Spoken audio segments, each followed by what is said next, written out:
Alright, ready? Okay.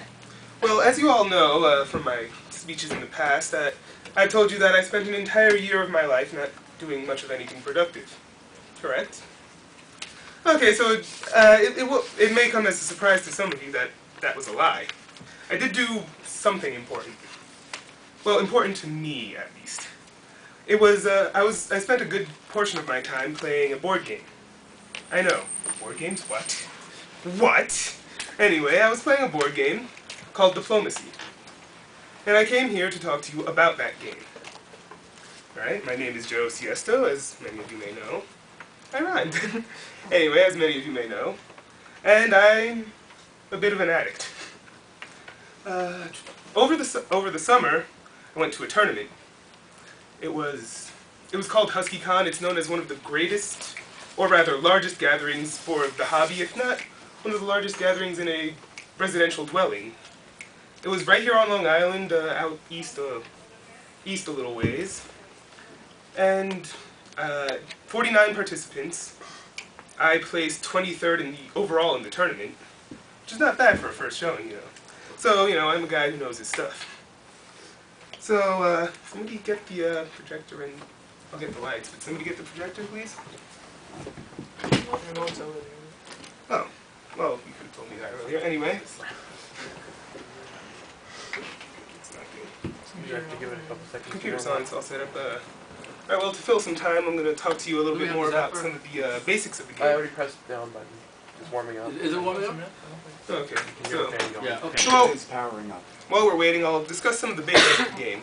The game set in Europe, World War I facsimile, so it's not exactly when World War I began. As you can see, I have the objective of the game is to be the first person, the first of the 7 nations involved, to gain 18 supply centers, which are important major cities in Europe from World War I.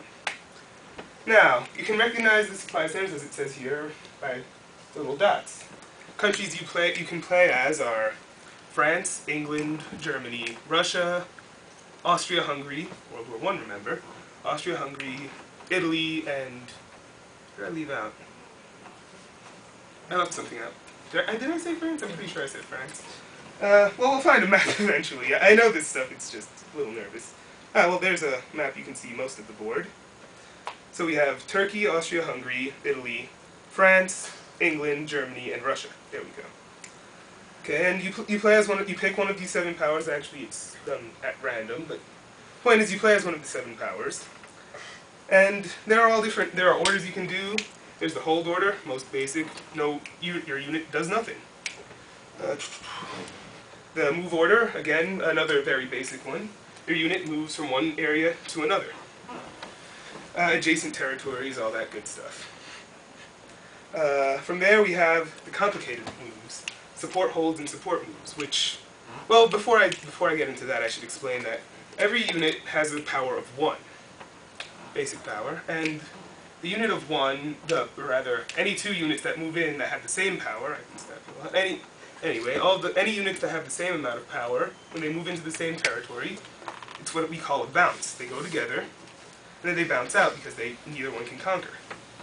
Now, as far as that goes, to counteract that, we have our support moves, which we have explained up here a little bit, which is essentially you support one unit you use one unit to support another one, bolstering its power so that you can help it take over.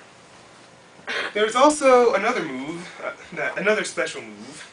Right, support holds are the same but not moving. Anyway, another special move is called the convoy, which is similar in that you need 2 units in order to move 1, except for the fact that the convoy, you use a fleet to carry a land unit, an army, across the sea zone. Okay, and then we have more rules. Again, that all explained. And right, this is the site that I played on for a good portion of my year, as like practice, you know, for fun. You can also play on Facebook if you want. There's an app for that. So maybe I should discuss some basic. Yeah, so I'll discuss some basic strategies. All right, by country. So first we'll start with England, because that's one of my favorite powers to play. I think we can get the lights now. Yes, we can get the lights now.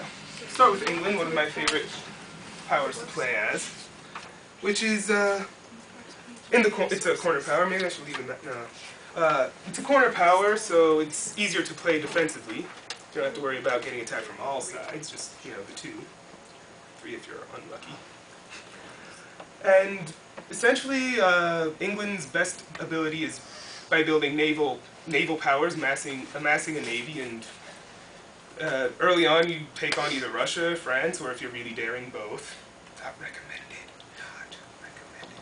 And you take on one of the 2. Work with the other, work with Germany, and see what you can get done. Brings us to France, which, again, you either work with another corner power.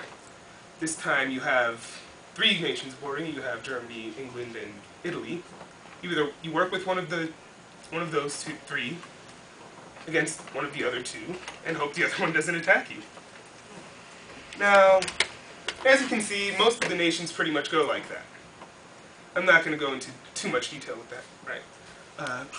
So essentially, the mechanics of the game are talk. You try to talk people into doing what you need them to do, hence the name, diplomacy. You diplome, it's a verb, diplome with the other nations and see what you can convince other people to do. Alright, so that's pretty much the main goals, the main feats required for diplomacy. So, I'd hope that one day, maybe one of you, after I've given you some interest about this, some information, maybe I could play with one of you or several of you someday. Alright, I'm Siesto, and I'll take my leave now. Okay.